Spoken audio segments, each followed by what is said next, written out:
My admiration for General Marshall as a soldier and a statesman grows deeper with each passing year. He truly was one of the greatest Americans who ever lived. George Marshall, as you have heard, did not crave power or glory. They meant nothing to him. He knew, as a great student of history, that the price of power and glory too often is paid for in human lives, the lives of young people. General Marshall never confused honor with pride. Honor for George C. Marshall was that quiet thing at the very core of his being that he lived by every single day of his life. We have so much still to learn from General Marshall, from his character, from his courage, his compassion, and his commitment to our nation and his commitment to all humankind. And the third category is the transformational leader.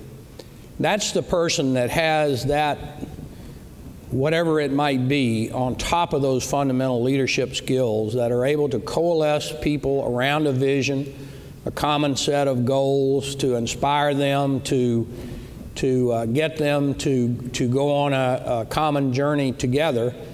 And I think that's a very rare thing, and I think Marshall had an extraordinarily keen eye for it, and that's why he was able to see the Eisenhowers and the the Bradleys and the people that he put in charge of the war effort.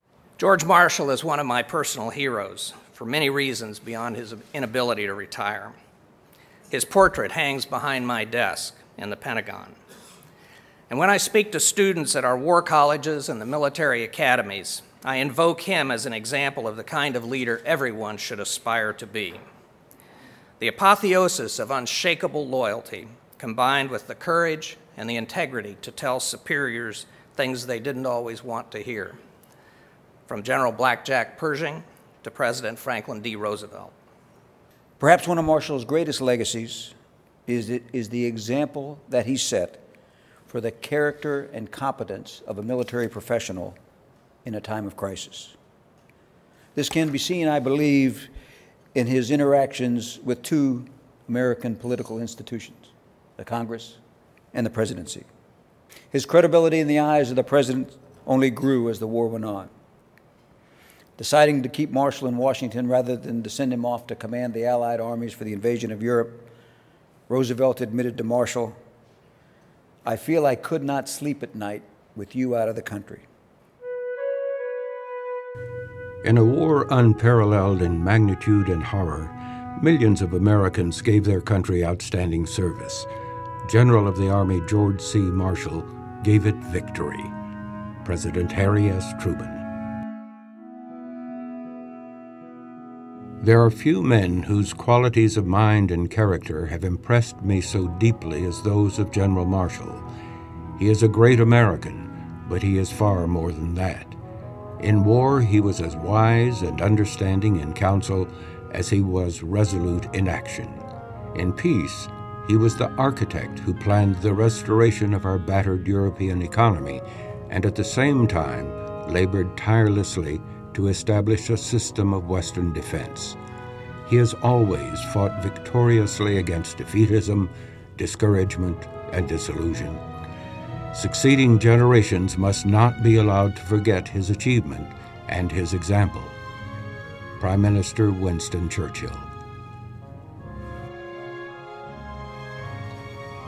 For myself, I want only to assure you once again that in every problem and in every test I have faced during the war years, your example has been an inspiration, and your support has been my greatest strength. My sense of obligation to you is equaled only by the depth of my pride and satisfaction as I salute you as the greatest soldier of our time and a true leader of democracy. General Dwight D. Eisenhower.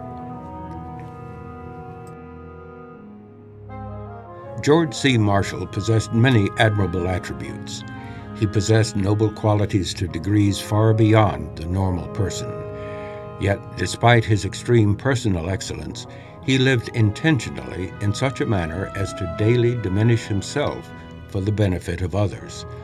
George C. Marshall gave his country a devotion that was extraordinary, while always projecting himself as nothing but ordinary. The basis for that type of life and contribution is always rooted in sincere humility. And this is what I believe was the greatest attribute of a great man, and indeed the foundation of all his tremendous achievement. Major General Douglas Carver, U.S. Army Chief of Chaplains at Arlington National Cemetery on October 16, 2009, 50 years after General Marshall's death. George C. Marshall was a national treasure, and so is the George C. Marshall Foundation. The Foundation's impressive museum and library and its wonderful educational programs ensure that the Marshall legacy lives on to inspire new generations of leaders.